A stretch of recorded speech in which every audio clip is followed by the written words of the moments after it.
What's up, everybody? Kyrize here. Today, I got a surprise for all of you. First of all, I'd like to thank Beginning the Uprising for tagging me in this video. And if you may not know or haven't watched GHopper85's video, this video is based out of 21 questions. There's a list of questions that I'm going to answer for you guys about Yu-Gi-Oh! My life, that sort of thing, my history in this game, and like all that stuff. As well as after I make this video, I have to tag 5 people. So if you're watching this and I tagged you, you're gonna get tagged. So you better make the video, or I'm gonna be really really mad. But yeah, for those that want to make their own, if I didn't tag you, go ahead. I mean, GHopper85 is pretty lenient on that, but yeah, let's get straight down to the questions. First question: what is your name? My name is Rovin Dizon, Rowvin Dizon. Yeah, pretty easy to spell. Some people call it Reagan, some people misinterpret it for some other name, but it's Rovin Dizon, guys. Come on, it's basic English. But anyways, second question: how old are you? Well, I'm 19, about to turn 20 in October. So if you guys have a gift for me, hit me up. Third question: where are you from? I'm actually from California, the north side, not the south side. So if you guys are around San Jose, Oakland, Bay Area, all that kind of stuff, you should hit me up. Maybe we can chill, play cards, play for cards, buy, sell, etc., etc. I'm down for pretty much anything. Fourth question: what card shop do you represent or play at? Well, currently there's only one card shop that I actually go to because I can't go to anyone. I can't go anywhere else. So I represent the Winers Card Shop on San Bruno Avenue in San Francisco, near Bacon and some other street. But it's hard to miss Bacon Street. Okay, guys, it sounds like food and it actually makes me hungry. That's how I remember it. But yeah, uh, if you guys don't know about it, go to the Winers Card Shop, search on Google or whatever. Pretty good community, good people, buy, sell cards, that kind of stuff. Lots of tournaments, box tournaments, single tournaments. Pretty cool. So yeah, check that out, guys. 5. When did you start playing Yu-Gi-Oh?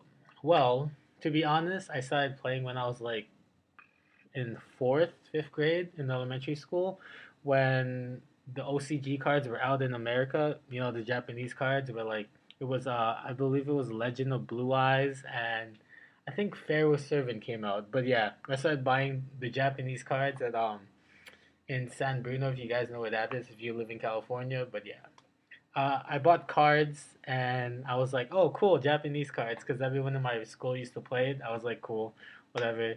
But I quit for like a year, went back in sixth, seventh grade, somewhere in middle school when they actually released like the English cards for LOB, the Yugi starter deck, the Kaiba starter deck, Yugi Evolution, Kaiba Evolution, those cards. It was actually pretty cool because I was like, oh, I actually remember these cards. It was like from elementary school or something. So I was like, oh, cool, all right.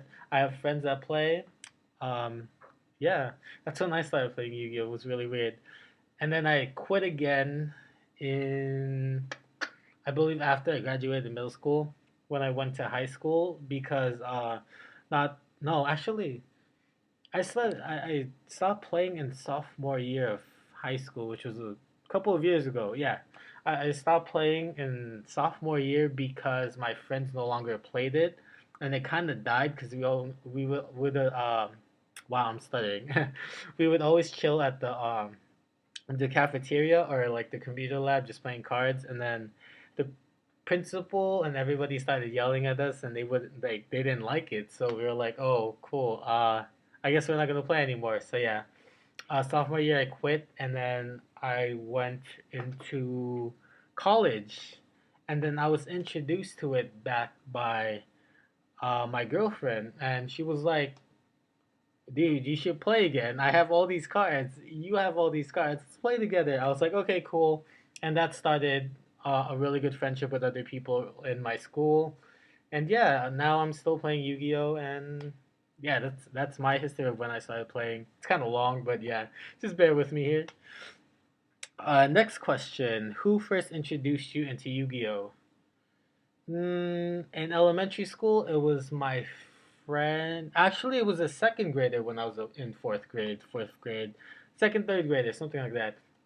he would kind of smell, but at the same time, he had pretty cool cards. So I was like, okay, cool.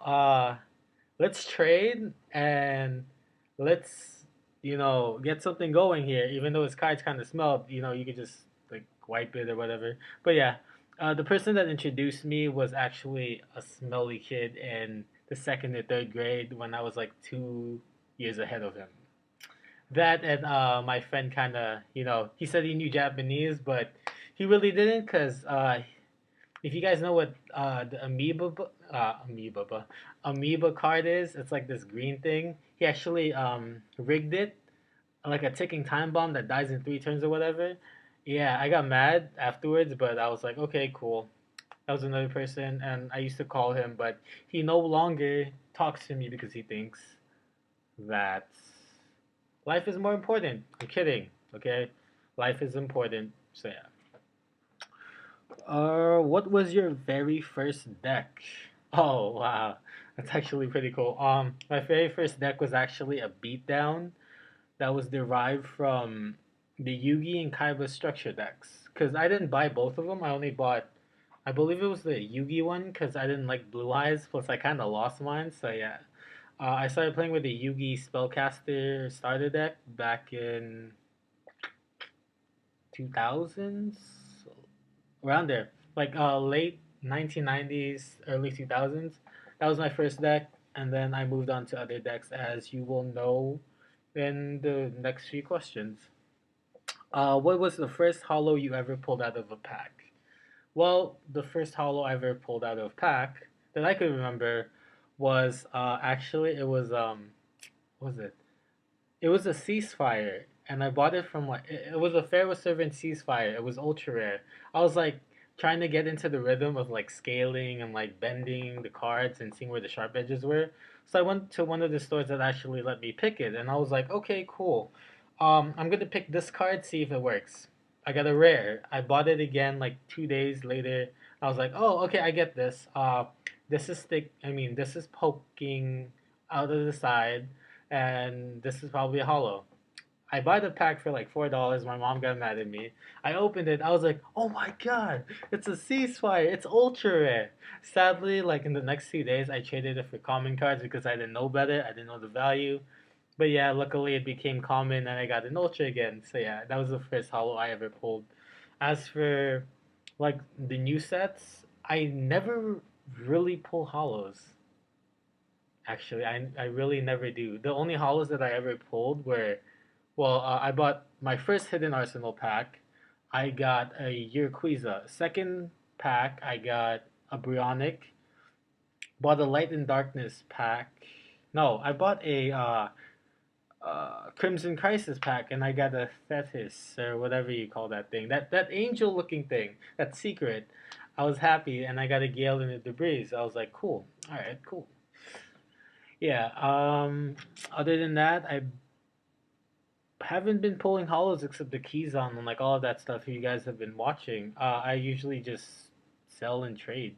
So yeah, that was my experience pulling hollows. Are you part of a Yu-Gi-Oh team? Well, my channel says TeamAnimatrix, and yes, it's not the official name, but it was the first name that we came up with. It's actually it consists of me and a bunch of friends from my college. We started playing together. One of the guys came up to me and he was like, "Oh, dude, do you want to play?" I mean, I didn't know the people, but he was like, "Oh, you want to play?" I was like, "Cool, all right." I had Blackwings at the time. Back when I tried to get back into it and bought a $25 Blackwing deck, but like no Dark Armed and none of that stuff. It was just like the basic Kalut, Sirocco, all of that stuff. So yeah, it consists of me, my friend Raiko, my friend Jesus, uh, a guy named Walter, a guy named Tim, and like a few other people. I just forgot their name. Oh, and my girlfriend too. She's also part of the team. Um, yeah, that's my team. That's what I represent. I actually have a mat all the way over there, but I just don't want to get it. Um, it actually had our logo on it, and his would And then we had like a clown, we had like a heart, we had like all of that stuff. Basically, we customized it together and shared it. So yeah, yeah, that's my Yu-Gi-Oh team.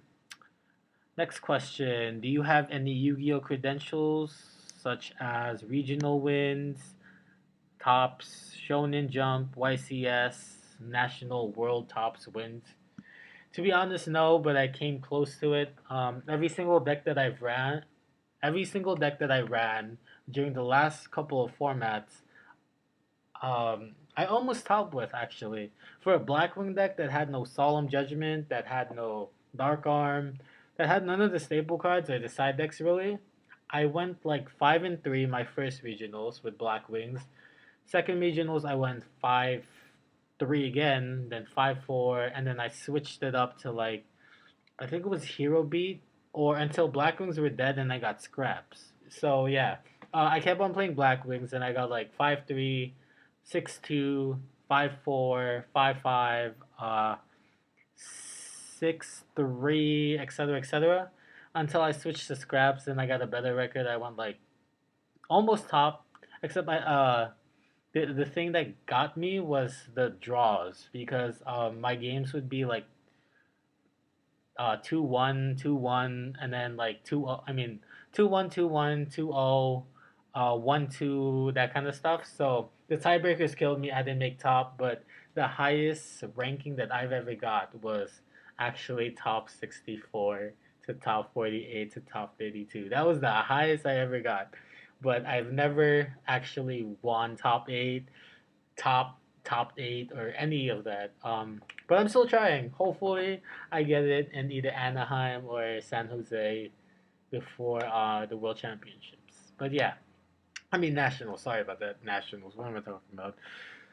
But yeah. Next question: do you trade, sell, buy, or play for cards? I trade. I sell. I buy cards depending on what it is if I really need it, like my scrap deck and such. But I've never really played for cards because I do value my cards. They have sentimental value. But if I had a chance to actually do it now, I would because, well, my deck is like pretty good, pretty consistent. I would beat people with it, and I actually got surprised on the wins that I got.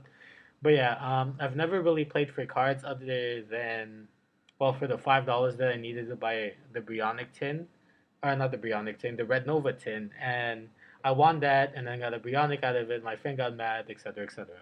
Yeah. So yeah, I don't play for cards, but I do buy, sell, trade, that kind of stuff. Uh, do you remember your first duel? Your very first duel? My very first duel. I actually remember that.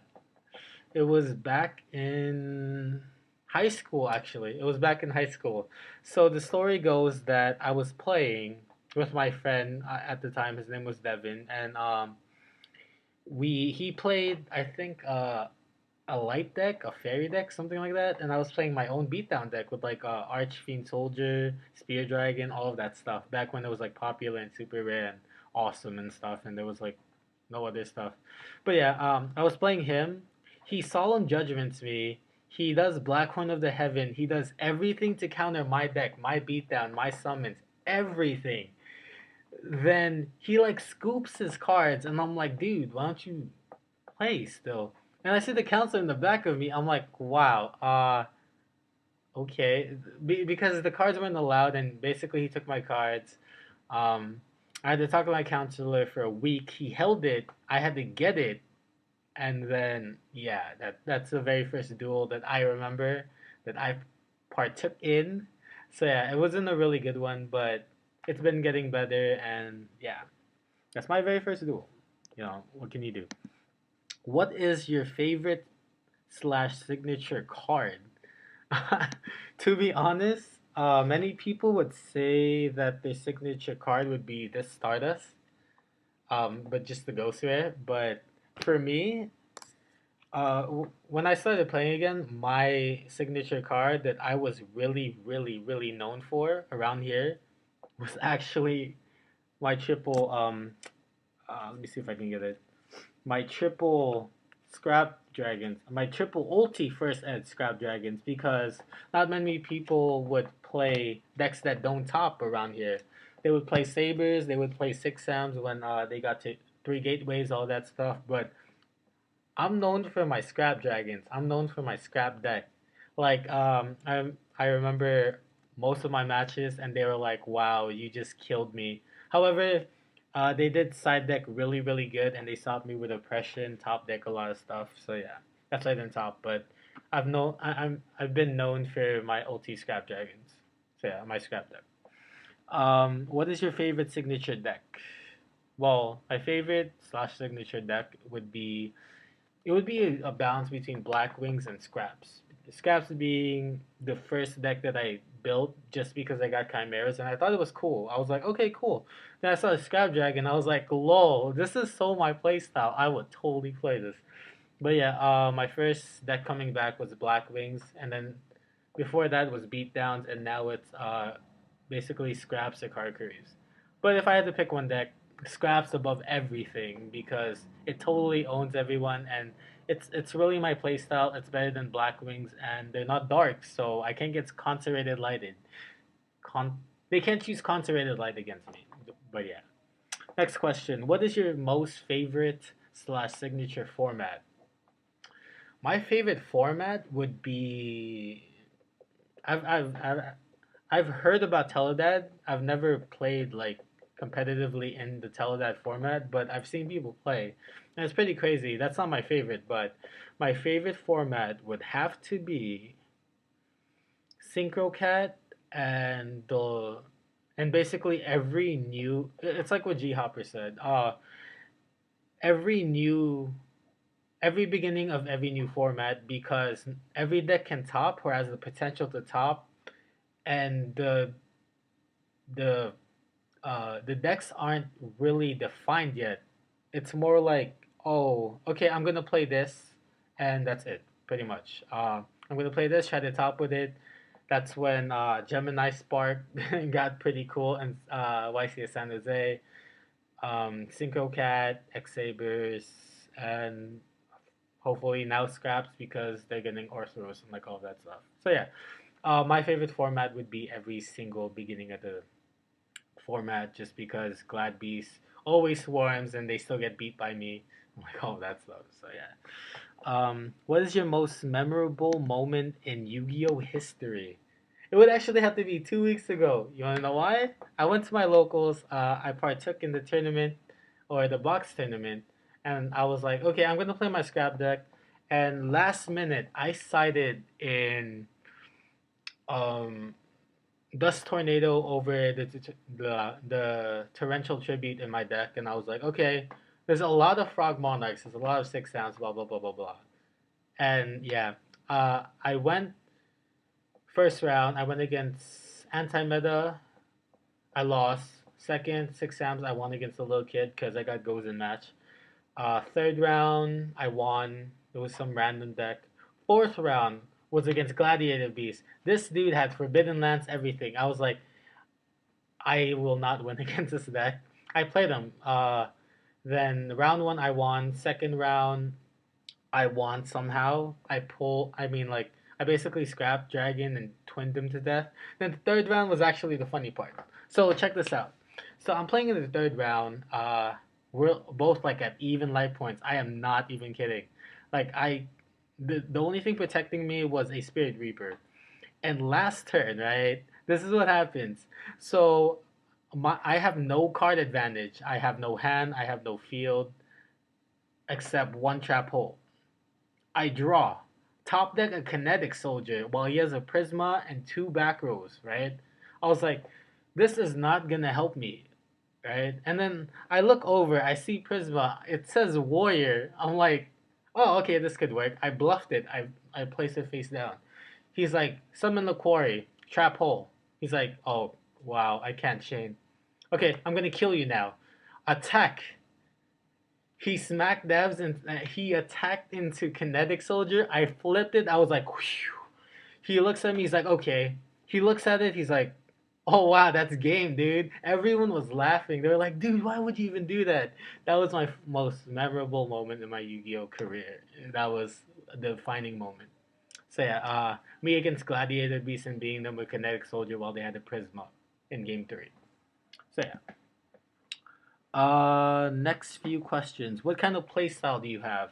My playstyle is mostly conservative. It's not really based out of anything. It's just for fun, pretty much. And I just like taking control. And playing conservative isn't really bad. Like I could play fast, play slow. I like those kind of decks. Like I don't really like plants, but I like the viability and like the way you synchro and like all that stuff. But Scraps and Blackwing's hands down would be my favorite because it's not so much as technical, but there are outs to it. Easy outs to get Scrap Dragon out, to get Armor Master out, to get Armwing, Bryonic, Stardust, whatever you need. It's viable to the point where I can play around my strengths and my weaknesses and still beat my opponent if they don't draw or luck sack. If you could describe yourself in one word in terms of a Yu-Gi-Oh player, what would that word be? Well, if I was to describe myself in one word in terms of a Yu-Gi-Oh player, I would say that word would be versatile. Because I believe that a versatile player is someone who's able to outplay their opponent to the point where they lose their advantage and you twist the advantage to yourself. Because I like that feeling. I like being not really being pinned down, but like playing a deck that is bound to top and everyone's on it and still beating it because I outplayed the person like six Ams. Kageki Kagemusha. I played around that. I beat him with Gozen match. There are outs to everything. If there's a will, there's a way. That's what I believe in. So versatile would be the term that I would define myself as if I were to choose one. Lastly, question 21. Sorry guys, this video is really long, but yeah. What advice do you pass on to the younger generation, the future of the great card game, and to your fellow Yu-Gi-Oh players?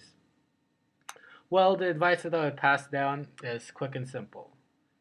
If there's a will, there's a way. If you can play it, you can make it, or simply, no matter what deck you play, as long as you have fun playing it and you know how to play it very well, it doesn't matter if you win or lose, really. The important part is that you have fun. It doesn't matter if you don't top. You can pay $20, get a glow bulb every single time, make your money back, like $10 each tournament. Always pull a glow bulb and play six Sam and not be if you're not happy playing six Sam and you don't play it well, it's bad. As opposed to like if you play out, even if you're X4 and you play out doing your hardest with like a Morphtronic deck and you somehow top, what kind of great feeling is that? That's an awesome feeling to be honest. So yeah, if I were to pass anything down, I would say that if you can do it, you can do it. If you have fun, go for it. If it's just for the cause of getting on the deck because it's popular, no, don't do it. I suggest not to because you would just be one, wasting your money, two, getting frustrated, and three, you probably get you you're probably gonna get your card stolen like the little kid at my last regional. He had the next Saber deck. It just got jacked in the first 10 minutes. And this kid did not know how to play it. He did not keep it safe. So yeah, anyways, to end this video, to wrap it all up, I want to say that Yu-Gi-Oh players that are coming in or have already come in that are pros, beginners, whatever, take your time in the game, practice the game, learn your cards because honestly, if you come into regionals saying Stardust does Stardust can negate the sending of Stardust to the grave, you really have to read the fine print on your card. So yeah, anyways, guys, that's it for this video. The tags will be up here, down here. So yeah, thank you YouTube for listening. And this, like I said, this video is long, so peace YouTube.